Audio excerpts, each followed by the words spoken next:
Erev Tov, everyone. It is wonderful to be back. Shana Tova. We are starting our fall, our autumn learning series.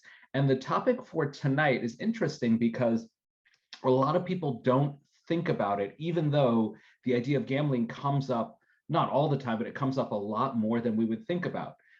Everything from actually gambling, like playing the slot machines at the airport in Vegas, which is a thing, to buying a lottery ticket, to playing the stock market. People think of gambling usually as horse racing or something like that, but it comes up all over the place. It is very important, though, to note before we go in that for many people, the question of gambling might be a little bit of fun. I want to go, bet on something online or bet on something with my friends, something, big deal. But for many people, it can become an addiction and a sickness. And actually, Dr. Avraham Tursky Zatzal wrote an incredible book, or at least a section of this book, that dealt with the challenges of gambling and the psychology behind it and how it intersects with Jewish law that we'll explore tonight. So it can be something very serious and damaging. So regardless of what we rule about whether or not it's permitted, we should know that gambling, unlike other questions of whether something's permitted or not, even if it's permitted, it's not always the healthiest, wisest choice, and it can be very damaging financially, emotionally, and socially for people. But keeping that in mind, and we'll kind of come back to that idea at the end, whether or not it's permitted, is it still a good idea? Let's jump into the more basic question of just whether or not it's permitted. And Shelley, I'm going to unmute you for the first source. In the entire conversation, any source that you look at, the question of gambling goes back to this source in the Mishnah, again, compiled around the 3rd century. And the question actually comes from the conversation from the book of Sanhedrin about judges and courts and who can be a valid kosher witness, whether someone committed a crime or someone owes someone money or even signing a ketubah for a wedding, who can be a kosher witness? And presumably somebody who is, they keep all of Jewish law, but they're a horrible person or they're a murderer or they're a thief. You wouldn't want them to represent anyone in court. And so they talk about gambling. And is gambling something that if somebody does, they are a reprobate, such a bad character that they couldn't be trustworthy in court? And what they're going to do is explore why. What's so bad about gambling that it would make somebody an untrustworthy witness? So, Shelley, go ahead first with the source in the Mishnah. The following are invalid as witnesses: a gambler, literally a dice player, one who lends with interest, pigeon racers. Rabbi Yehuda said, when is this true? In a case where they do not have any other profession, but if they have another profession, they are valid. Excellent. So that last thing about when they have another job, we'll come back to it. But all of these examples here, and then they have more, they're in different categories. They're all essentially betting, whether it's a dice player, mesachek kubia, but essentially someone who plays like roulette or 21 blackjack, just, typical gambling games. They're here, you have the image in like Guys and Dolls of a Sky Masterson, playing craps during that song, Luck Be a Lady Tonight. That's the classic image here, but they're talking about people who do this, and that's really all they do. And I don't know if anyone really does that anymore, if they're professional gamblers, maybe there are, but if they are, according to Rabbi Yehuda, that person could not be a valid witness. There's something about them, and that'll be explored both in the next source in the Talmud and then in a commentary on the Talmud. So Shelley, why don't you take source number 2 as well, which is essentially a direct commentary. I have a question before that. Tamar, please. Why is somebody who is a mafriach yonim, why is it objectionable? Because, well, you mean like pigeon racers? Yes. Because it's a form of gambling. So it actually comes out in the later sources. They're betting on it. It's pigeon racing. Oh, my pigeon's going to beat your pigeon. It's simple, nothing complicated. It's just another form of gambling, like horse racing. But instead of horses, they used pigeons. But I would say my pigeon, Pinky, is going to beat your pigeon, Bluey, or whatever it is like that. Good question. Thank you. And then the one we didn't talk about the other things there, but one who lends with interest is forbidden by the Torah. So the Mishnah explores other things besides gambling, but we're focusing here on the fact that the list includes 2 different kinds of gambling or betting. So Shelley, go ahead with source number 2 that kind of expands on this, and it gives 2 reasons for why gambling might be forbidden. And then what we're going to do with all the later rabbinic sources is figure out, is there a way to gamble that doesn't touch on these 2 reasons? Can one gamble without having these 2 issues that you're about to read, to do it in a permitted way? So please, Shelley, source number 2 from the Talmud. A gambler, dice player. What did he to invalidate him as a witness? Rami, son of Chama, said, he is invalid because his gambling winnings were attained through an asmachta transaction. I'll explain that a little bit more after you finish Okay. the next sentence or 2. So the loser handed him money as the result of a condition he did not expect to have to fulfill. See below section 2 for more details. That's a source that I took out later. Okay. That, Okay. And asmachta is not an effective transaction. Hence, he has attained someone else's money illegally and is considered a thief. So pause there, because then they're going to move on to the other issue with gamblers. So here's the idea of an asmachta. Let me think of like a much easier thing for it. Shelley, I will give you $500. Bli neder, I'm not really going to do this.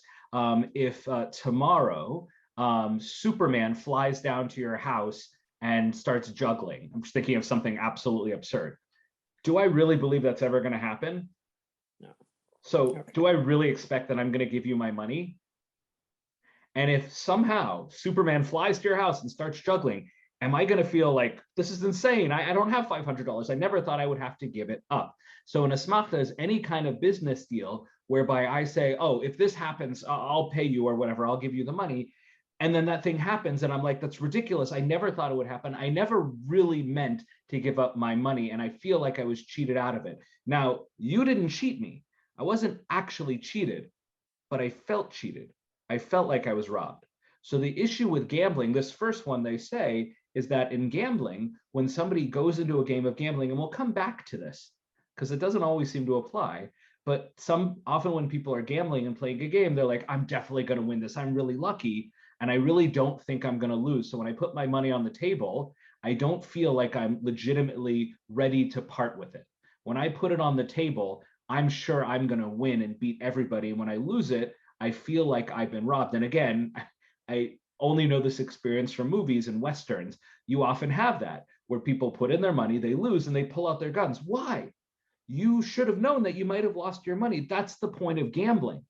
But when people don't really believe they're going to lose, then they feel like they were robbed, and it's not really gambling. It's a form of theft, or it feels like theft, and therefore it is forbidden. Now, it's not actual thievery.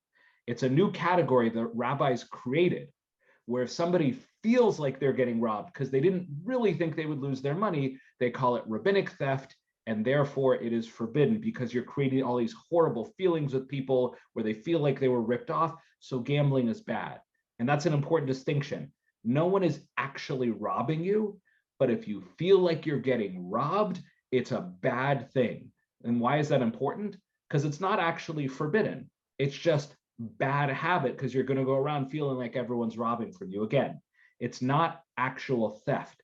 It's just somebody who feels like they're getting ripped off and cheated and robbed all the time is going to have all these negative feelings and just be not a great person because they think like everyone's robbing them. So that's the first explanation, and we'll come back to that and how to get out of that. But the second explanation, Rav Sheshet, well, let me ask this, Shelley, or anyone have any questions on that? Because that'll be key to the rest of the class. Yeah, Gloria, I'm unmuting you. I think you can all actually unmute yourselves, but yeah, go ahead, Gloria. Yeah, a good example is our former president. Nothing political at all. By former, you mean Abraham Lincoln or Yeah, Truman. right. He fits that exactly, if you think about it. Where he says that he is okay with one thing, and then when it actually happens, he said, I didn't really mean it. And that's a bad midah. It's a bad characteristic trait of somebody who makes all these deals, but they don't really mean them. It's essentially the traits of a dishonest person. And typically, at least in this model, the gamblers that they're imagining are the gamblers that they're imagining are constantly going around feeling like they're cheated or they're dishonest or they're trying to cheat other people. It just creates a very bad kind of, a lot of negativity around it. But again, that's important. The rabbis are saying this kind of person is someone you don't want as a witness, but they're not actually a thief and they're not actually getting robbed. The other people at the roulette wheel are not actually stealing from them. The issue at hand here is, can this person be a valid, trustworthy witness? Not, are they a thief? But the second explanation is simpler and might even make a little bit more sense. So go ahead, Shelley, with the second explanation. So Rav Sheshet said, Rav Sheshet said, this kind of thing is not considered an asmachta. Rather, gamblers are invalid as witnesses because they are not involved in a productive occupation, literally settling the world. In which case do they, Rami son of Chama and Rav Sheshet, differ? They differ in a situation where the gambler has another profession. Excellent. So we have our two reasons here. One is, when somebody gambles, do they actually feel like, I'm putting in the money, you know what, I might lose it, I might win it, it's okay either way. If that was the truth, that would be great. But if they're like, I bet I can get my money back, then that creates negative feelings and it feels like theft, and that's bad. The second explanation for why they'd be an invalid witness is if they're literally a professional gambler and they add nothing to society. But again, both of these people, they're just not the highest level caliber of people that you want to have as witnesses. But if you could get out of both of these things, again, create a form of gambling where someone doesn't feel bad if they lose, and somebody who has a great job and they just gamble once in a blue moon, maybe it would be more okay. And that's what we're going to explore right now. So those are the two things that everything will grow out of. Any questions up until now? And to those who just joined the class, including those I haven't seen in ages, welcome. All right, beautiful. Okay, so Tamara, I'm going to unmute you for the next source. So this next source here kind of expands on what we've already said. This 13th century commentary, Menachem Meiri, will just again expand on that second reason. So Tamara Bavakasha, the explanation is as follows. The explanation is as follows. The reason he is invalid is because he is not involved in productive worldly activity and therefore does not understand business and the value of accurate testimony. And just as they are used to lying in their occupation, gambling, and do not get condemned for it, so too they think they will not be condemned for lying in other areas. They also do not appreciate the struggles and difficulties that people go through and are not concerned about other people losing money. Now, I have never met a professional gambler. I have met a person who's a very sweet guy who struggled with an addiction of gambling, and he wasn't a bad person, but you could tell when he got into the gambling, he did negative things. But I've never met somebody who does it as a profession, who that's the way they make their money. I guess those professional poker players, and I don't know that they're all bad people, but again, in the rabbinic mind, people who all they do is just try and take money from other people can't be trustworthy people, whether it's because they're always used to bluffing and trying to trick people. Think about those people who did the card game where you move it around and try and guess where it's under it. I highly doubt that those are the people who are then, teaching religious school on Sunday. Now, I could be wrong. Obviously, one of the challenges of anything in rabbinic law is they often cast a very wide net. You say, well, I know one person who is a professional gambler, but he's the sweetest, kindest, most honest person, and he gives 80% of his winnings to charity. And the rabbis will say, fine, but I'm talking about the other 99.9%. The rabbis don't rule in a case-by-case basis. They give a general rule, and in general, their experience and knowledge of professional gamblers is that they're not monsters, they're not horrible, evil people, they're just not honest people. And we want people who are witnesses to be honest people. But again, we haven't forbidden gambling at this point. We've only talked about it, again, for witnesses and the quality of people who are indeed gamblers. But now we're actually going to jump ahead. And I will say that just for time's sake, I skipped a few generations at least of sources, but Maimonides' Rambam takes both of those reasons. The idea that when you put in your money, you don't really think you're going to give it up. So you feel like you're getting robbed. So it creates a lot of negative feeling. And the second, and it's not a valid, business transaction. And the second one, people are professional gamblers give nothing back to the world. So Rambam just totally forbids it. So now we jump ahead to the 16th century to the Shulchan Aruch Rav Yosef Karo, so Gloria and Leonard. I'm going to go ahead and unmute you. So first, and this is important, this distinction will make more sense in a moment. Source number 4 here was written by the Sephardic rabbi Rav Yosef Karo. He wrote the Shulchan Aruch, and then an Ashkenazi rabbi, Rav Moshe Isserles, wrote his notes and comments on it. But right now, this source is just the Sephardic author, the Machaber, the author, Rav Yosef Karo. So Gloria, please. Just a moment, can I ask? Yeah, please, Tamar. Nowadays, you have the profession of day traders on computers. We're going to come back to modern day applications of it, okay. Like specifically, and I think the next section, maybe even this section, I list all, I talked about fantasy football. We'll talk about fantasy football, lottery, investing and day trading, et cetera. Like, we're going to talk about all of that. But right now we're going to lay out the halachic permission, meaning that if you went back in time to the Mishnah, they may say, well, stock investors may not be valid witnesses. But right now we're just concerned with, is it permitted or not? So go ahead, Gloria, source number 4. But excellent question, Tamar. I'm excited to talk about that too. Please, Gloria. Well, the sages prohibited certain things because they involve theft, and one who transgresses them is a rabbinic level thief. Pigeon racers and dice players. So notice here that when he goes back to the Talmudic reasons, he brings the idea of it being theft. That word there, asmachta, which comes from the word samach, to like place on. But essentially someone who goes into a business deal and they don't really mean it. When I put my money on the gambling table, I'm not really expecting to lose it. I'm expecting to get it back. So I feel like I've been robbed.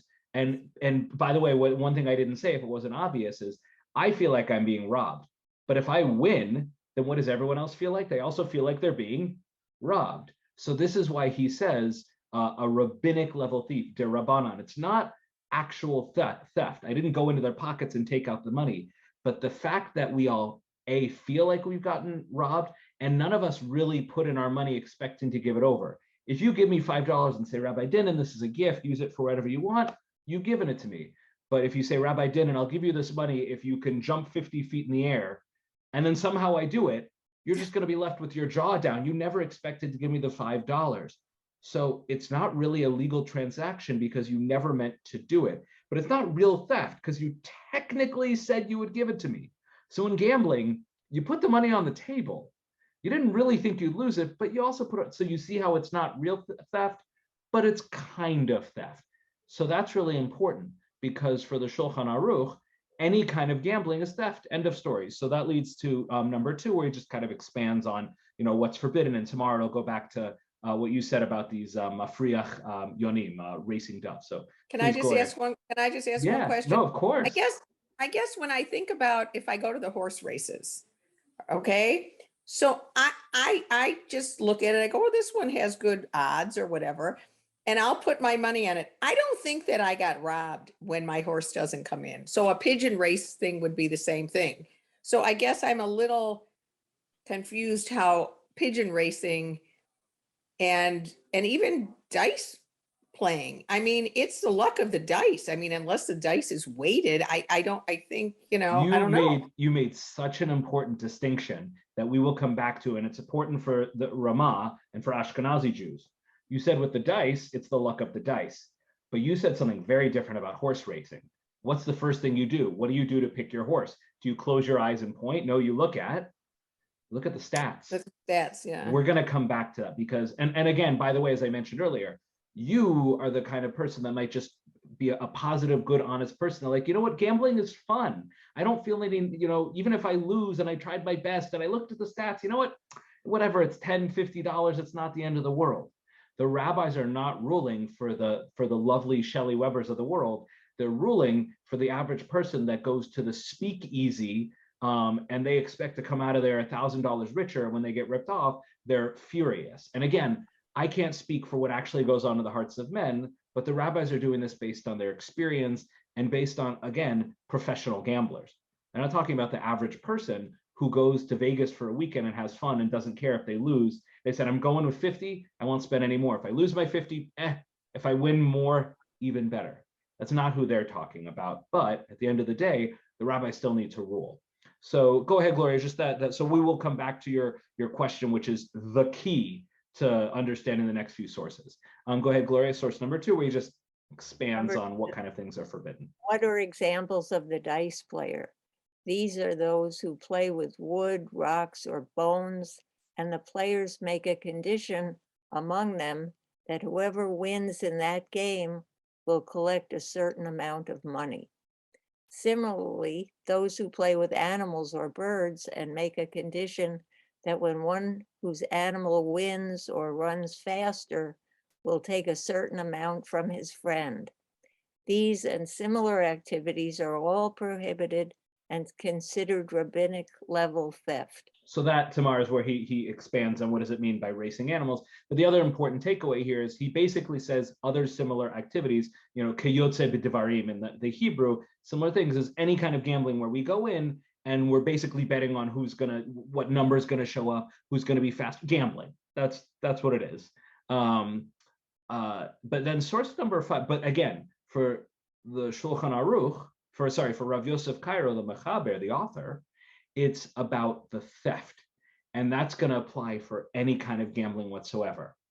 But the Shulchan Aruch goes in a slightly different direction. So Leonard, if you would take source number 5, please. And Haggah, he has this emendation where he adds and says, I'm going to take a slightly different direction on this. So please, Leonard. Note, but if one has another profession besides gambling, even if he plays against another Jew, he is not invalid to her. Which is referencing an earlier work that the Shulchan Aruch is based on. See, and see above in Choshen Mishpat 201, number 13. Which we're going to see below. The custom has already spread to follow the second approach, to consider it permissible to play dice and only to invalidate one who has no other profession. Excellent, thank you. So I'll step back for a moment because here they are talking a little, it's the section of Choshen Mishpat about civil laws. So they're talking a little bit about who can be a witness, but they're also talking about who can, whether it's permitted to play dice in general. But for the first source, the Sephardic source, and that's true basically for Sephardim, any kind of gambling would be forbidden. And Sephardim generally rule that any kind of gambling, lottery, I don't know how they rule on stock market. We'll come back to that later, but they may rule differently, but basic gambling is forbidden for Sephardim. The Shulchan Aruch does permit it in a limited fashion with two important points. The first one he mentions here, the Talmud says that one of the issues might be that the person has no other job. So Ramah says, well, if they have another job, then that's not an issue. Great. But there's one other thing here. The Talmud also talks about this asmachta, where I go into the game and I think I'm definitely going to get my money back. How can you think that if it's totally random chance? There's no way you can think that unless you have magical powers. So this is what he does. And he referenced himself earlier. He said, go look at what I wrote earlier. And Elizabeth, I'm going to go ahead and unmute you. And this source number 6 is from the Shulchan Aruch, from the Ramah, from a few chapters earlier. And he deals with, so he already dealt with the job issue. If you have another job, you've resolved that issue. But what about the idea about everybody feeling like they're being robbed? So that leads to source number 6, please. There is an approach that says that gambling is not considered an asmachta, since both make conditions and not only one of them could lose, because each one could also win. They consent to transfer the money if they lose. Therefore, if any two people gamble, the transfer of money is binding if they each made a kinyan, act of acquisition. This is providing that the outcome is not within their power. But if it is, they cannot gamble. And even regarding this, there are those who differ. Therefore, they had to give other reasons for how gambling might be permitted. Excellent, thank you. So he's saying here, he gives basically a leniency that I'll expand on in a moment, but he says, even with my leniency, there are people who disagree, so they have to figure out other ways to permit it. But what the Ramah has done here is he's basically said that people go into a game, if they go into a game thinking, I'm definitely going to get my money back, then they haven't really given over their money, and if they lose it, they feel like they're robbed. The only way they can do that is if they think that they can somehow control the game to get their money back. Now, obviously, cheating is one option, in which case you definitely would be invalidated as a witness because you're cheating and lying, which is the point the rabbis are making. But the other thing goes back to Shelley's point. If I go to the horse race and I've been studying the stats and watching the videos, and I think I have mastered the game and I know exactly what I'm doing, essentially saying I have skill, this is a game of skill, and then I still lose, even though I think I'm the most skilled one, then I feel like I've been cheated because, oh, I knew this better. Whereas as if it's absolute and total blind luck, and there's not even luck, and Mazal Yehudim, there's no luck whatsoever, then I know that I want to win, but I know that there's an equal chance, it's 50-50. I'm either going to lose or I'm going to win. But if I think there's skill involved in it, then I don't really believe that I'm going to win. I'm pretty sure that I can probably win. And if I do lose, then I might feel like I'm robbed.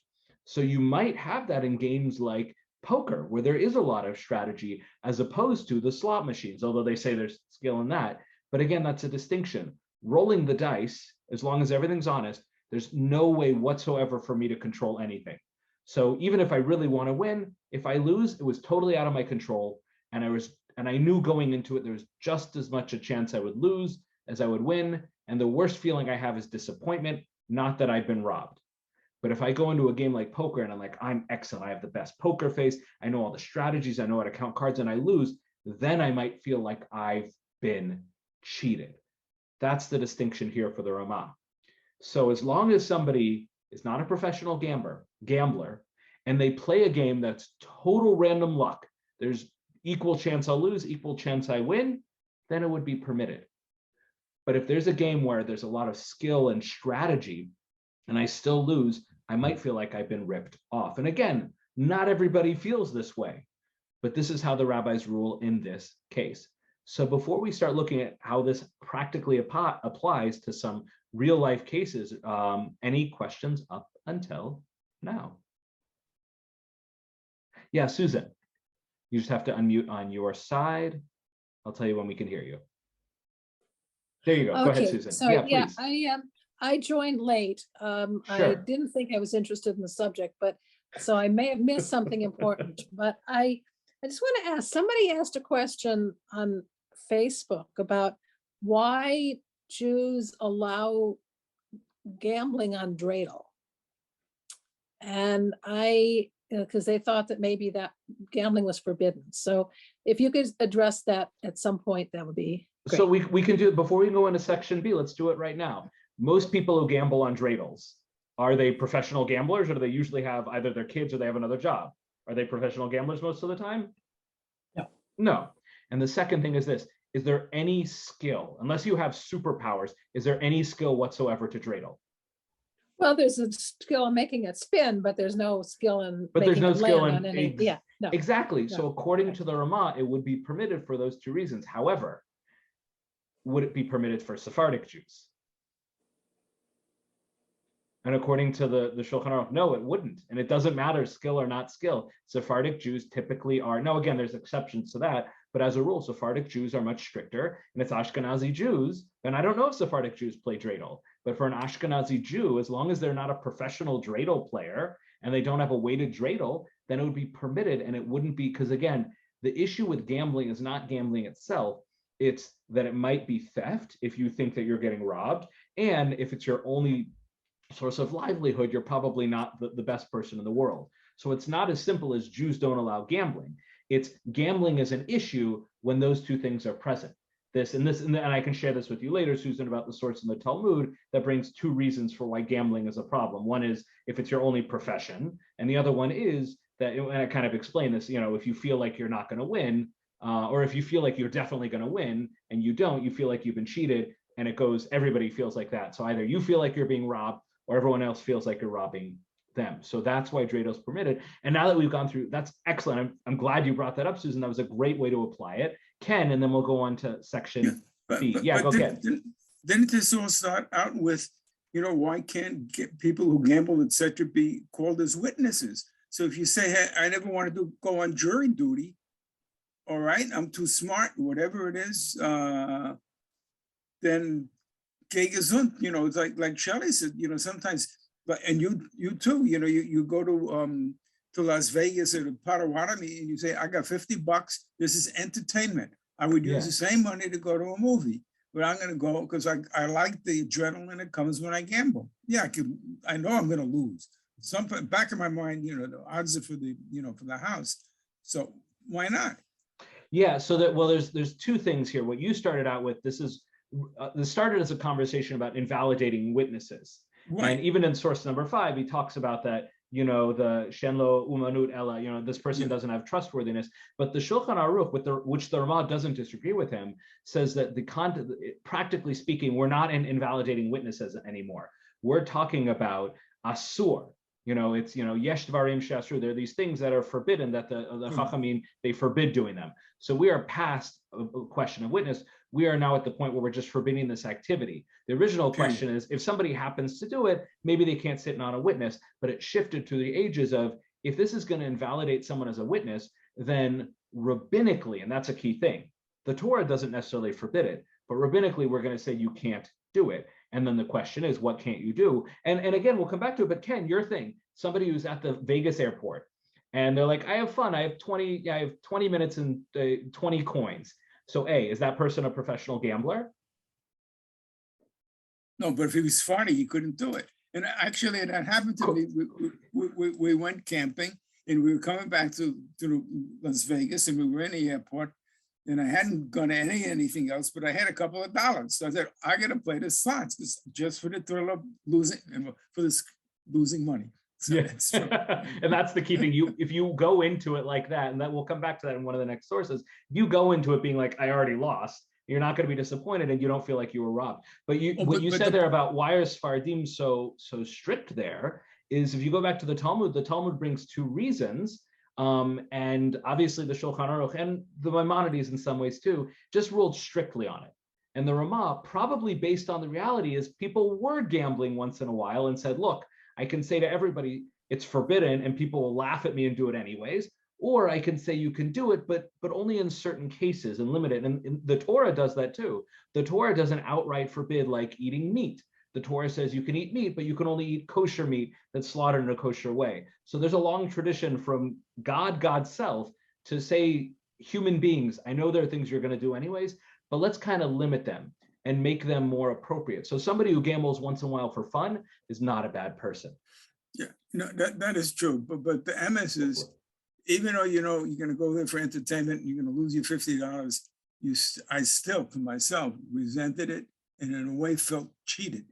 And that's, psychologically not a good place to be. And so I would agree with the rabbis, better yet, don't go down that path. So the last section, the last sources are more ethical ones, and they're going to echo a lot of what you're saying. And again, the takeaway, the main point of this class is it permitted or not.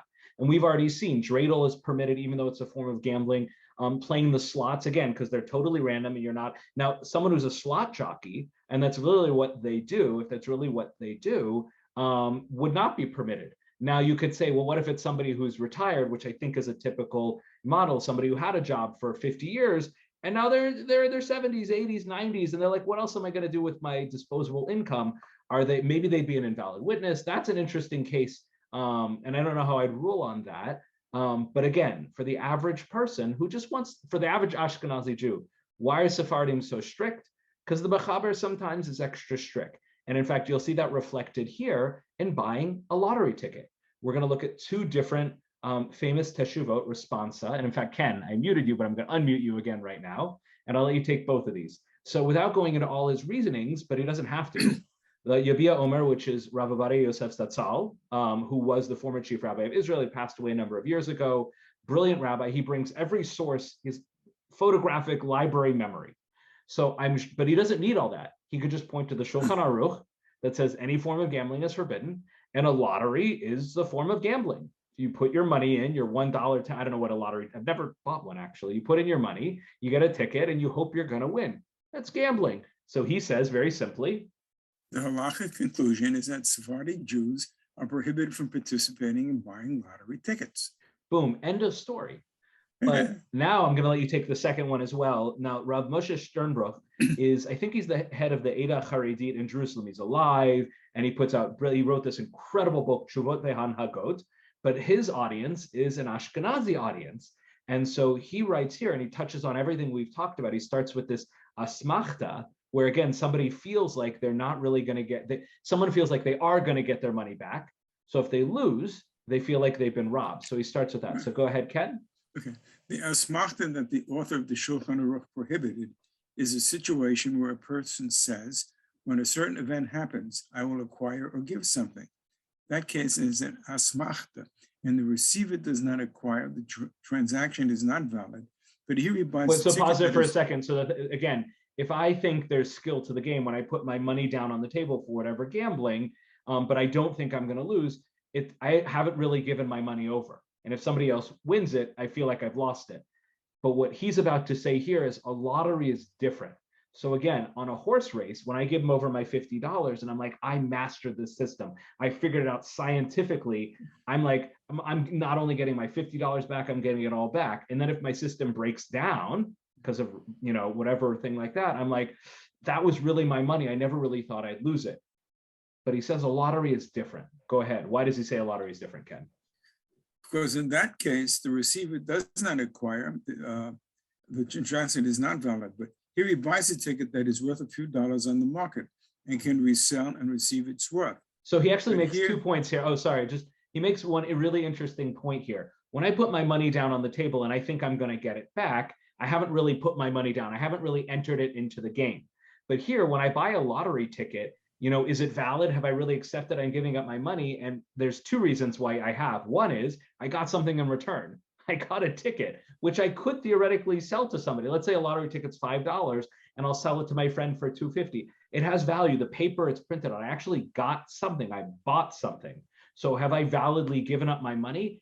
Everyone would recognize that is valid. Again, if I said to you, Ken, I'm going to put my money down on the table if you can stand on your head for 3 hours, I don't believe that's going to happen. Everyone would look at that and be like, Rabbi Dinan did not mean to give over his money. But if I buy something and I get even a cheap piece of paper, everyone would say that's a valid transaction. Even if you really thought you would get your money back, everyone would recognize that your money is gone, and there's no one would ever say you've been robbed because you got something in return for your money. That's a new idea we have. But reason number 2, go ahead, but here he acquires something that might bring a great profit and might not. total This luck. is like- You might win, you might not win. You have no control over it. You have to accept that your money might be gone, and if it's gone, you accepted it. And any rational person who buys a lottery ticket, that's key. Any reasonable, rational person that buys a lottery ticket knows that you're probably not going to get your money back, and it's disappointing, but you haven't been ripped off. Sorry, go ahead, Ken. Yeah. This is like anyone that enters his own business venture or participates in one, in which case there is no worry of asmachta.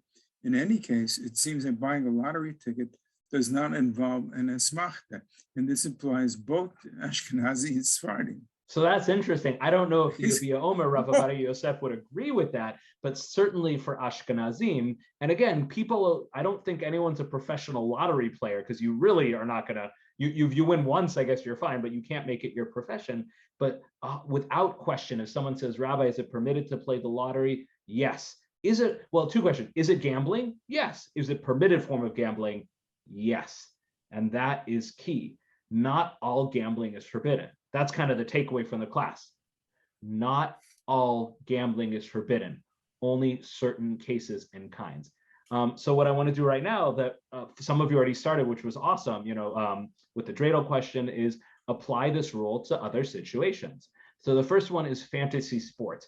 I never played it. I don't know. I didn't know What how it is was it? played. So I asked my father-in-law. So the way fantasy sports happens is, I'll give like the easy model, is you go to a website and you send money to the website. And let's say everyone here who's on the class. So Shelly, you put in 50, Gloria and Leonard, you put in 50, Elizabeth, et cetera, et cetera. We all put in 50 with our credit card, and it's kept in an online account. Then we pick a sport. And you can do this for football, hockey, baseball, soccer, whatever, but usually baseball.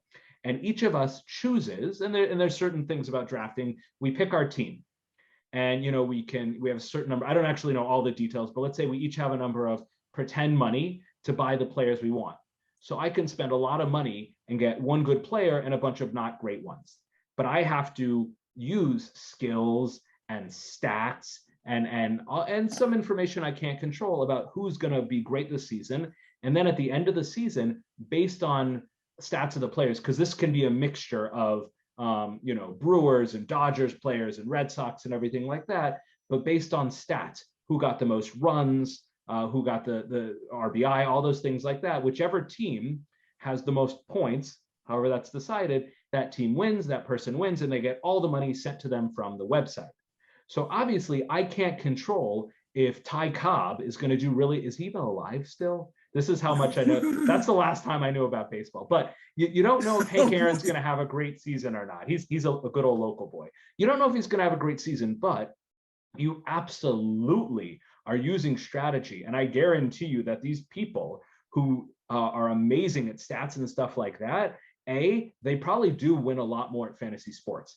If I know baseball real well, and I've been following it for years, and I follow these players and look at all their stats and own all their cards, there's a good chance I probably am going to win. And I am going to put together the best possible team. Yes, there are things out of my control, but you can actually change your team in the middle of the season. So it's not like you pick it like a lottery card and hope for the best. You can constantly manipulate it based on skill to be able to get the best team and try and win it. So you don't have the issue of this being a professional thing. People do this for fun with friends and stuff like that.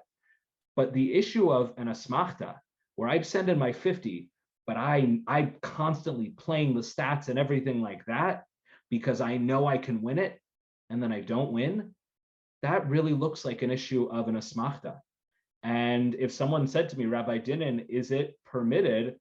Depending on who's asking me, I might do I wouldn't recommend it, but based on the sources we've seen, it looks like a very classic, clear case of an asmachta, of somebody who doesn't really think they're gonna lose their money because they play with and more than any other game.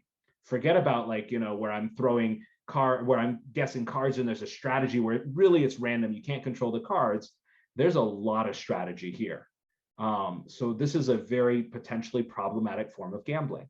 So before we talk about stock market, any questions on the idea of fantasy sports, either if anyone was unclear how it works or disagrees with my ruling on it, which other rabbis have agreed with me. I'm standing on the shoulders of men who hurt their shoulders. But so if fantasy sports may be gambling on it may be prohibited, what about regular sports and football games and stuff like that?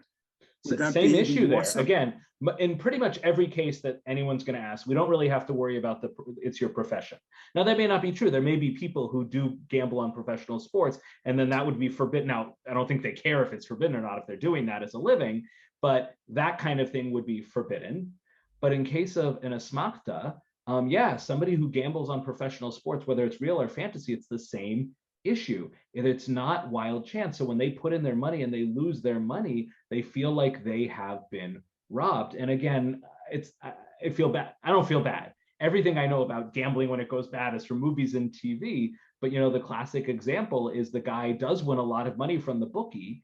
He got lucky and the bookie's furious because he lost a lot of money. Well, if it's gambling, you should know that you could lose. That's why this asmachta thing exists. When you start getting into skill and strategy and everything like that, people are not going to be happy when they lose because they're so sure that they will not lose. And it creates this just really negative feeling for the losers. Excellent. Yeah, Shelley, go ahead, please. So I guess if you're like a really serious sports fan, I could see how that asmachta would go into play. But if my friends were all doing it and I just sort of, or even when we were talking about the horse racing in the beginning, a little, but you know what, I wouldn't feel that I got ripped off, even though I did sort of look at a little bit, but I didn't put my whole heart into it.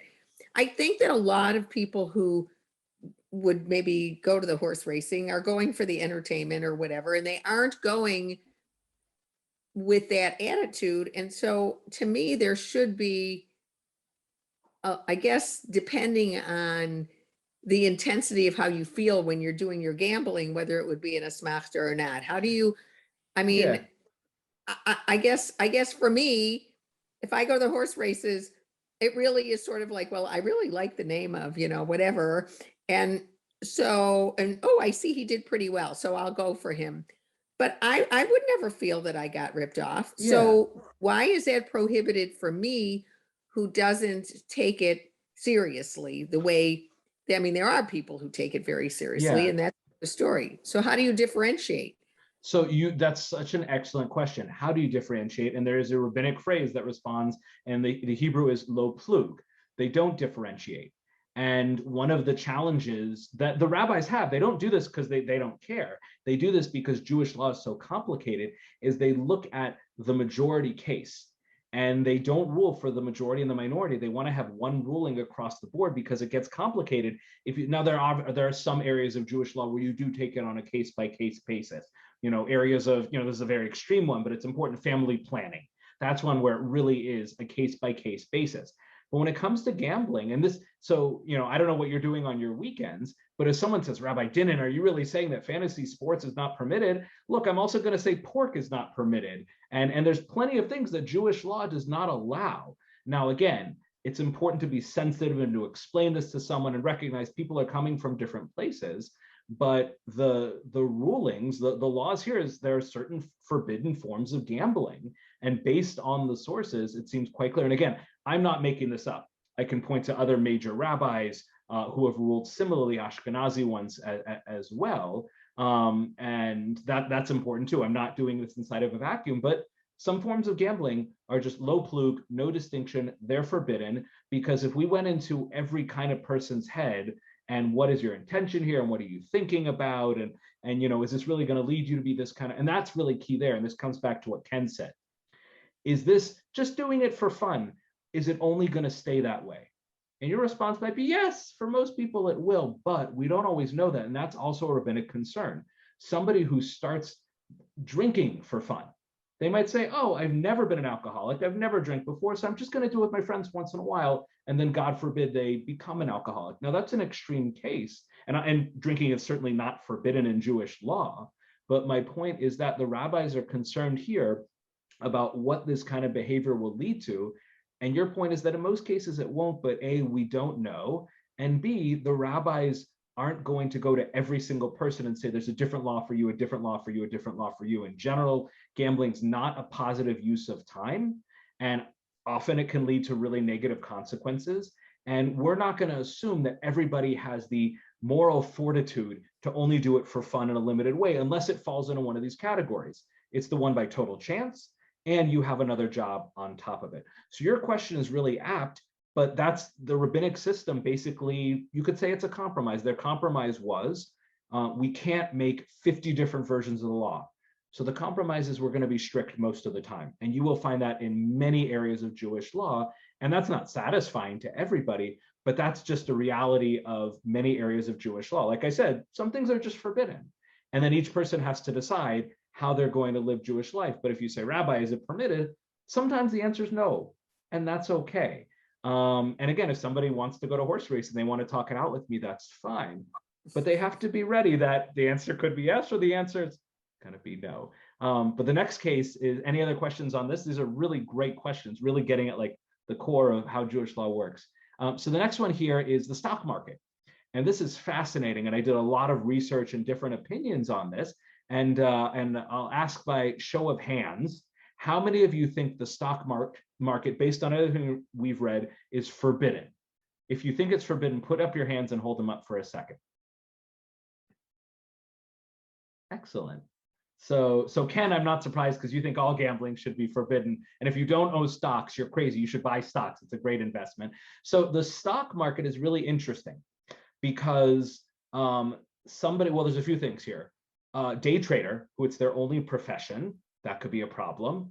And then B, there's definitely certain amount of skill in trying to figure out what stocks to buy. Right. But in just about every case, it is permitted. And there's two reasons for that. One is that the stock market, unlike, and this, again, Shelley, you could push back on that, the rabbis who write on this do feel that there's a distinction between the volatility of the stock market and horse racing. There's a little bit more potential skill in picking a horse than in trying to figure out the absolute ups and downs. The stock market is much more volatile. There's a lot more chance and luck there, but that's not enough. The real reason that the stock market is generally permitted is because it's not seen as just straight up gambling. When I buy stock in what's a good company? Taylor Guitars, a nice American-made guitar car from Southern California, from El Cajon. And when I buy stock in them, and I think they are a great guitar company. You can tell what I've been researching recently. They're a great guitar company, so I think their stock price is going to go up. Although during the pandemic that's been a challenge, so I know that, and I'm taking a little bit of a gamble on them. But when I buy or I put in money in Taylor, I'm not just gambling. I'm not throwing money on the table. Where is my money actually going? Ken, you're actually unmuted, so you can answer. Where's my money actually going? What? Into the company, capitalization, buy supplies, blah, blah, blah, facilities. In other words, it's not just gambling. I am investing. And that is so key, that the stock market is not pure gambling. It is also a form of investment. My money is not just thrown on the table. And going back to what Rav Moshe Sternbruch said about buying a lottery ticket, even though I don't necessarily get something physical, I am getting something tangible. What am I getting? Ownership of a company. So the asmachta issue is taken care of. So if you want to talk about somebody who's a full-time stock investor, it still may be permitted because, again, you're not just throwing away your money. There's a risk in stock trading, but it's not regular gambling because, again, you're investing in money, you're getting a share of the company, whether it goes up or down, it's very, very different what your money is actually doing for you, and therefore there's no issue of the asmachta. So any questions on that? Excellent. So I put three. Oh, Shelley, yeah, please go ahead. Do you have another? Well, please. I think that there are a lot of people out there. I mean, money has never been like my thing. I like money, but I mean, that's why We're on we the same boat, hire. yeah. I pay somebody to be my financial advisor. Mhm. And this person that I pay money to is really well versed. And they will call me on the phone and they will say, there is this, company that's, da da da da da da da da, and this is really, what you should put your money in because, whatever the reason is. And I'll be like, okay. And whether that person advised me or did it myself, I'm still feeling that is, I understand your point about investing, but I also feel that if my stock then goes down, I'm feeling really like something happened. Like I feel I'm not just like, oh, bummer, my horse didn't come in or the dice didn't roll what I wanted, but something's fishy about that. The fact that they should have done well. So I don't understand why. And there's a lot of people like Yeah. that. So I guess I'm confused. So there's a couple different components here. One is where you sit in here. And in terms of you investing, it's not an issue of professional day trading because you're asking someone else to do it. And then this person who's the professional trader and the financial advisor, even though you could say, oh, their job is gambling, it's not. Their job is investing money for other people. So they do have a paid job because you're paying them. You're actually paying, their money is coming directly from you. And then the money that's invested is a separate entity. So that's important. That gets rid of this issue. But in terms of the money going up and down and whether it's that theft thing like that, here's the thing. If you put $100 into, again, Taylor Guitars, I don't even know if they're a publicly traded company. They should be. But let's say you put $100 into it and you get 5 shares of it. And then the company, I don't want to say tank because I wish them well, but let's say the money tanks. You look at it as I lost $100. But in reality, from a halachic perspective, you have 5 shares. They're worthless shares, but you walk away with a product. Again, it's not worth anything. It might be worth pennies, usually isn't zero, but ultimately you're still getting a product for it and you're investing in a company. Now let's take a step back because you talked about your emotional buy-in, and that's really important, except if you paid someone $500 to paint your house and they did a horrible job, you would feel ripped off and robbed, but it wouldn't be an issue of gambling. So I think we need to separate out those things. this person did a terrible job, but they didn't actually rob you. You could say you feel robbed because they did a bad job, but that's not theft. That's them doing a horrible job. And we say that, we feel robbed. But if we give someone money and they genuinely, if they actually do a bad job intentionally to steal our money, then that might be theft. And that's a whole other conversation about different forms of theft. But in terms of the gambling thing here, an investor, a financial advisor, all of the issues are covered there. And the stock market is a very appropriate way. Now, there's other questions about investing in companies that sell treif, like investing in McDonald's and or companies that have chametz and owning them on Pesach. That's another class in and of itself. I think, Ken, we've done it on a Friday night. But these are questions. The other thing is, it's just good to ask these questions. We shouldn't take things for granted. Jewish law doesn't always say no. Oftentimes it says yes, but it's good to make it part of the conversation.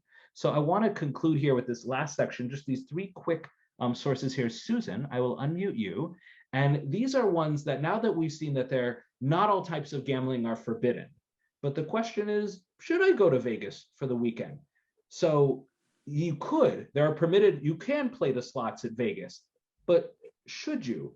And this section is not necessarily my personal opinion, and it's not this should be your final thing. It's just interesting to see how the rabbis thought about gambling, and it might have influenced their rulings. Ken, you said, why are Sephardim so strict? Read these sources. So Susan, go ahead. This is 14th century Spain, the Rivash. Go ahead. Okay, I have a question though, Yeah, that please. I didn't ask before because it was muted. Yeah. With stocks, if your stock goes down, you haven't really lost all that much because it may go back up again, right? Correct. And Unless you again, sell it, you but- own something. You don't know. Actually, sometimes I think back in the day, you did actually get a stock certificate, but you own something. You own a stock. Just like if I buy a store. And in fact, the Rav Moshe Sternberg talked about that. When I buy a business, I may make money, I may lose money, but I have a store. I bought a store, I bought stock. And if I lose all my money, I'm not going to go to the person who sold me the store or the property and was like, you robbed me. No, businesses lose money, stocks lose money. But with gambling, where you put the money on the table, it might just totally disappear, which, okay, as we said, can sometimes be okay. The difference with the stock market is it is skill-based, but it's not gambling because you still own something. Excellent. So Susan, source number one, please. All right. Even according to Rav Sheshet, who holds that gambling is not considered an asmachta transaction, it is nevertheless ugly, abominable, and repulsive.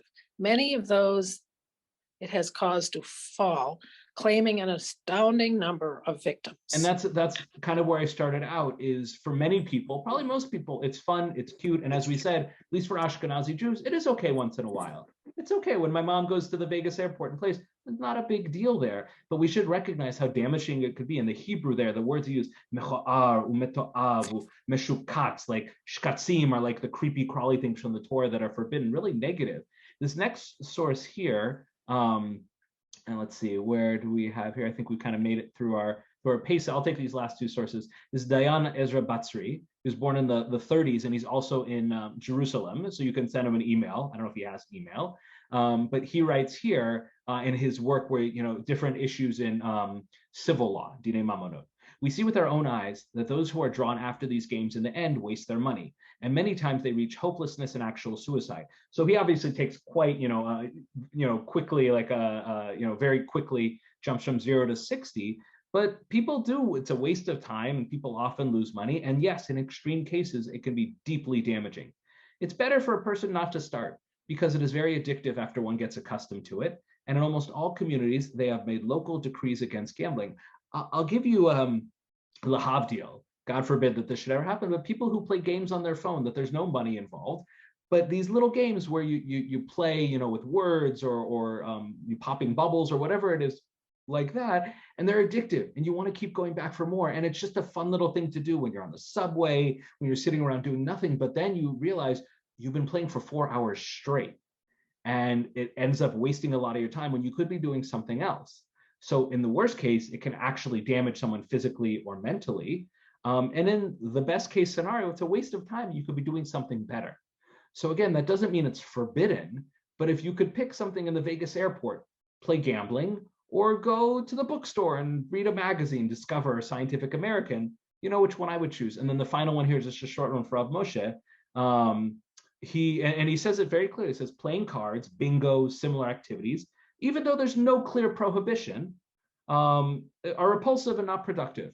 So the repulsive word there, I'm not seeing where, mecharim there. He uses that like the Rivash, but he says it's not productive. Better things you could do with your time. So someone says, look, I'm going on a vacation with my girlfriends. We're going for 2 days. We're going to play a little bit. Is that fine? Yeah, that's probably fine.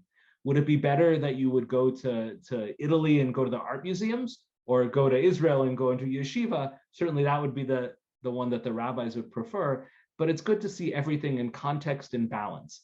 And that's, I think, the big concern of the rabbis here, is that gambling can often lead to a great imbalance. In the extreme, someone obviously getting hurt or hurting others, somebody who does it professionally or feels like they're being ripped off, that's the extreme where it becomes damaging. And for Ashkenazi Jews to do it in moderation, it's fine. Is there something better you could be doing with your time? Surely. But is it permitted? Yes, it is. But again, the underlying question there is why it's forbidden. And there's certain activities that some gambling is okay, maybe not the best use of your time. Some things that there's a risk are totally fine because it's worthwhile, it's investing like the stock market. And then some kinds of gambling may not be ethically bad, it may not destroy you as a person, but they're simply forbidden because the rabbis did not make a distinction for every individual person, like horse racing, etc. Although horse racing may be unethical for other reasons.